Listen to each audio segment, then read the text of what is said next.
gostaria de agradecer a presença de todo mundo, porque a gente está vivendo um momento ímpar, né? Um momento singular na nossa universidade agora, e eu estou muito feliz por isso, porque essas eleições estão sendo eleições diferentes de outras, né? Das últimas que nós tivemos, e nós estamos vendo que a eleição está caminhando no sentido de discutir ideias, e isso é muito bom. E como resultado disso, certamente nós teremos uma universidade melhor depois desse pleito, né? Eu gostaria de destacar a presença da professora Marta, a candidata a vice da nossa chapa, né? Está ali na segunda fila, tá? Para quem não conhece, tá? Bom, gente, em primeiro lugar, eu gostaria de elogiar a pauta de reivindicações do Sintuf, né? Eu também concordo que é uma pauta muito madura e muito sóbria. Nós vemos que, embora ela seja longa, né, ela tenha uma quantidade grande de reivindicações, nenhuma delas é absurda, nenhuma delas é inexequível. Nós podemos muito bem, com uma boa gestão a nível de reitoria, nós implementar todas as reivindicações, mas assim... vocês vão perceber o seguinte, todos os candidatos aqui estão dizendo a mesma coisa, né? Todos eles estão elogiando a proposta, todos eles estão dizendo que a proposta é madura, e é, de fato, né? E no caso de uma decisão, né, vocês vão ter que votar numa chapa no dia 16, fica um pouquinho difícil a escolha quando os discursos são muito parecidos, né? Se vocês olharem a evolução dos discursos, se vocês tiverem essa oportunidade, vocês vão ver que esse pleito ele também está sendo caracterizado, é muito interessante, né? Porque ele é caracterizado assim como se fosse uma luta livre, sabe? Em que os pelejantes, eles não dão um soco um no outro, mas eles se grudam um no outro, né? E aí a briga não vai nem para frente nem para trás, porque todo mundo está falando a mesma coisa, né? E com um discurso muito parecido. Então fica difícil de escolher, né? Mas faz parte do jogo, né? Mas eu vou dizer o seguinte para vocês. Existe uma diferença que é um pouco mais sutil, que é a diferença do tipo de fala que se faz. Muitas vezes se está dizendo a mesma coisa, e às vezes até é conveniente, né? O candidato está dizendo a mesma coisa, mas o tom em que se fala isso pode ser diferenciado. E aí eu vou dizer para vocês que o meu tom não é o tom de um político profissional. As minhas falas, elas não são falas perfeitas, né? Elas não são falas treinadas, né? Eu nem gosto de treinar muito, porque a experiência que eu tenho no falar é uma experiência de professor, né? E assim, a fala que eu tenho para trazer para vocês é uma fala de professor. Então preste muita atenção nisso, né? Mas vamos voltar à pauta da reunião, né? Veja bem, nós distribuímos para vocês alguns papéis, né, alguns documentos.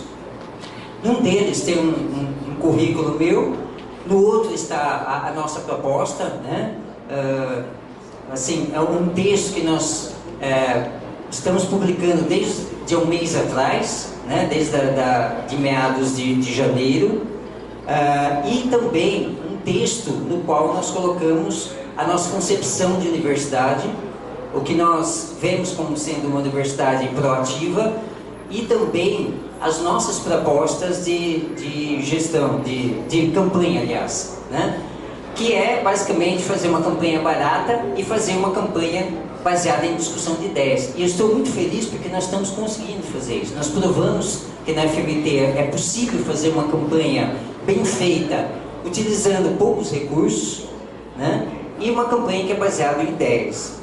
E se vocês forem ler, se vocês tiverem a oportunidade de lerem esse documento que nós distribuímos para vocês, da nossa proposta, vocês vão ver que ali, mesmo a gente tendo publicado isso e divulgado isso, né, a nível da universidade, desde um mês atrás, o teor dela coincide de uma maneira muito forte com a pauta de reivindicações do Sintuf, tá?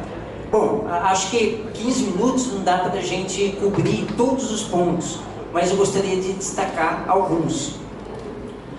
O pleito em si, o fato da gente estar aqui sentando e discutindo a respeito dos rumos da universidade, eu acho que já trouxe ganhos para a universidade.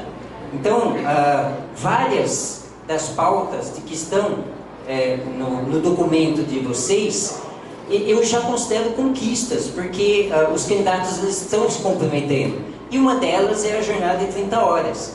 Né? Então, eu acredito assim, nós também nos comprometemos com a jornada de 30 horas, nós vamos implementar ela, a menos que sejam em unidades em que a lei não permita. Então tem que ser naquelas instâncias que funcionem à noite, inclusive, né?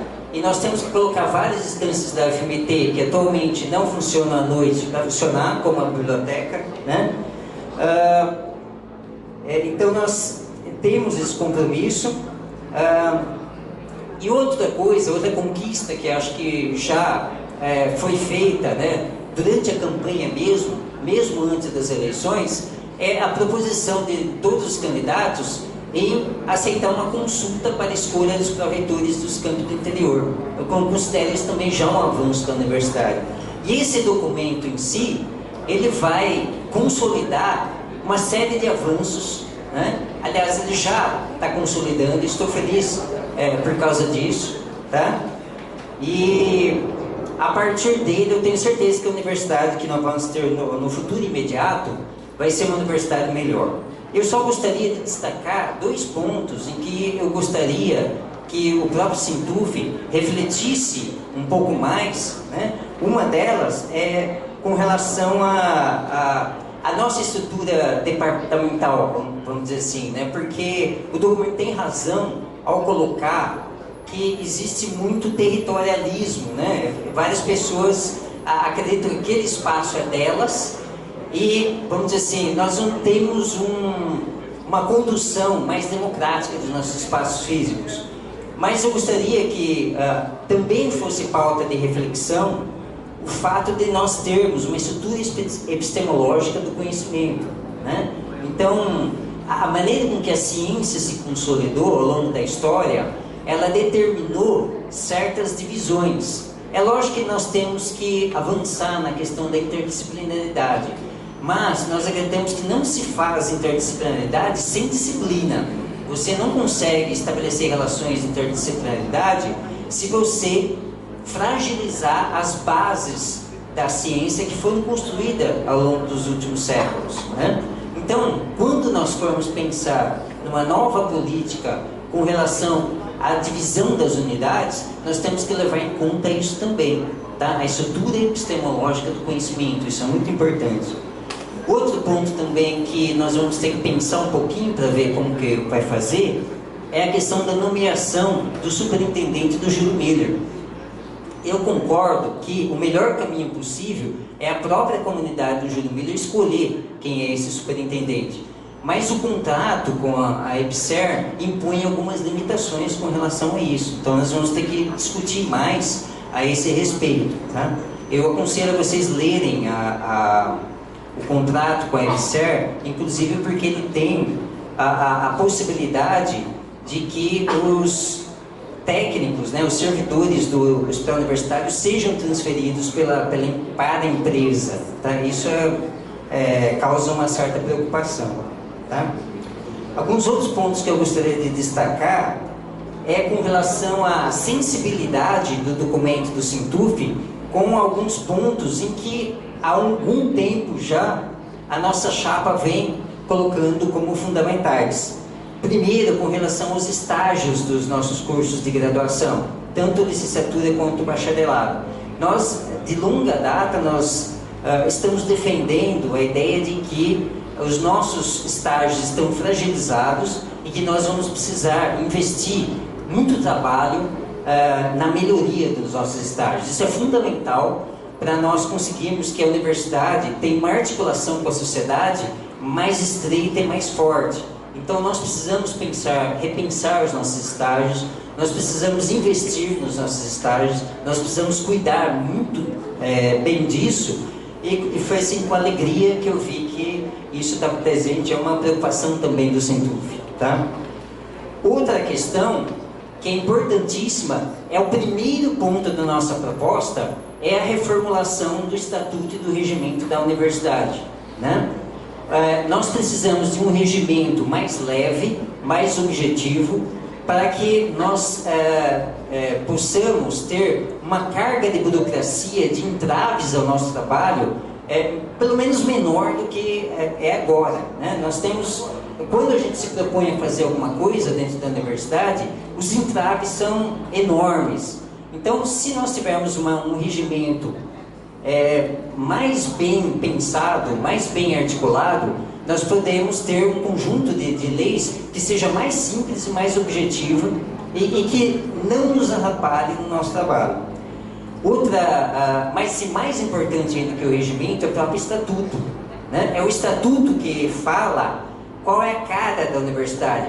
Então, os nossos sonhos todos de universidade, eles podem estar ali documentados no estatuto da universidade. E eu sonho no dia em que o primeiro ponto do estatuto seja a definição da UFMT como uma universidade pública e gratuita, tá? Então, nós temos, digamos assim, várias ações a nível federal correndo. Uma delas é a possibilidade de nós cobrarmos pelos cursos de mestrado profissional, mas nós sabemos que existe uma relação muito estreita entre aqueles cursos que nós podemos cobrar a mensalidade e com a matriz orçamentária das universidades. Uma vez que você tem a possibilidade de cobrar a mensalidade de algum curso, isso abre também a possibilidade para que aquela modalidade de ensino seja retirada da matriz orçamentária da universidade. Então, a universidade ela perde parte do orçamento que seria destinado a ela. Então, com grande preocupação que nós vemos a possibilidade do governo federal não incluir na matriz orçamentária recursos para os mestrados profissionais. E os mestrados profissionais são fundamentais para melhorar a capacitação do nosso corpo técnico, tá?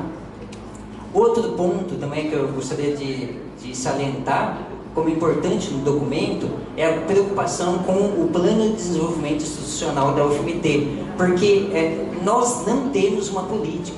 Nós não temos uma política de pesquisa, nós não temos uma política de pós-graduação, nós não temos uma política de graduação. Em primeiro lugar, porque os nossos órgãos colegiados superiores, eles não se debruçam sobre essas políticas, porque eles passam grande parte do tempo decidindo sobre projetos com baixa envergadura, tá? Que não tem essa perspectiva de delinear políticas de longo prazo, e os órgãos deveriam estar fazendo isso. Em segundo lugar, porque a universidade ela deixou de ser autônoma a partir de quando nós temos uma forte vinculação partidária que faz com que as políticas, os caminhos que nós seguimos são traçados fora da universidade. Nós queremos traçar os caminhos da universidade e nós queremos uma participação efetiva dos técnicos. E na reformulação do regimento do estatuto, nós podemos garantir uma participação maior dos técnicos nos colegiados superiores, tá? Outros avanços que são importantes destacar é a questão da creche. Na nossa proposta original já está a creche. A professora Marta tem um projeto para a creche e também um projeto para a assistência de saúde em todos os campos, né? Essa assistência de saúde ela tem que garantir especialistas em clínica geral, cardiologia, ginecologia, pediatria, odontologia, psicologia, serviço social e fisioterapia em todos os campos da UFMT. Outra coisa, né, fechando a minha fala, está a questão da terceirização.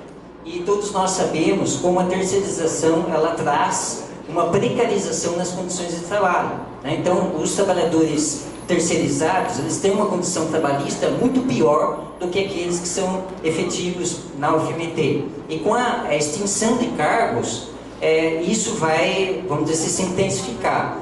Então, a proposta que nós temos, e acho que a gente poderia avançar com relação a isso, no próprio na própria pauta do Sintuf, é a constituição de cooperativas. Nós temos que avançar na questão das cooperativas. E as cooperativas, elas são, vamos dizer assim, um âmbito em que, inclusive, o professor aposentado, o técnico aposentado, eles podem, digamos assim, continuar participando da comunidade universitária. E as condições de trabalho nas cooperativas certamente vão ser muito melhores do que nas empresas, né, em que servem ao FMT, que nós sabemos como que está. Tá? Tá bom, muito obrigado então. Espero que outros pontos...